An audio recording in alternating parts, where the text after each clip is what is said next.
سلامونه. اکثر چې موږ غم خادي ته لاړ شو نو یو بل ویار ته ډیر زیات خراب شوی.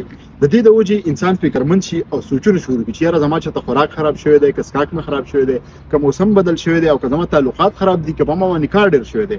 نو دغه سوچونه انسان رښتیا ورو خرابتیا طرف ته بوزي، ځکه چې د انسان د دماغ جوړ داسې چې ته کومه خبره کې نو د هغې مختلف هارمونز کیمیکل داسې بدلیږي چې ستا په وجود کې ورو بدلون راولي. نو په کار ده چې موږ د دغه خلکو ته دا خواست کوو چې دې طریقې نه دی قلار شي. خو دغه خلک دا ولیکي، دا ځکه کوي چې هغه همدردیانې ګټل غواړي. هغه همدردیانې په دې ګټي چې یاره تا باندې سخته تېره شوې ده، زه ستا د مظلومتوب نه په تا باندې چې کمزور یم د هغې نه خبر یم، زه ستا ډېر خیرخوا یم، ځکه تا ته یم چې ته ډېر خراب شوی. خو دا بیوقوفتوب دی. که تاسو چا سره ښېګړه کوئ نو هغه ته چېرته هم دا مه وایئ چې ته خراب شوی، یا ورته په سمه طریقه باندې ووایئ. که تا ته رښتیا هم څوک خراب ښکارېږي دا یې خپله طریقه ده، هغه طریقه یې زده کړه. بل دا ده چې ډېر خلک په رښتیا چېرته ناجوړه وي، هغوی به خپل ټسټونه لېږلي، هغه خان ته شوکت خان هم ته کیدای شي په انتظار وي، خو ستا دا یو خبره چې کوم ده د هغه زړه چولی شي، هغه داسې ډپرشن ته بوستلی شي او د هغه په وجود کې رښتیا بیماریانې پیدا کولی شي. نو چېرته هم چاته مه وایئ چې ته خراب شوی یې.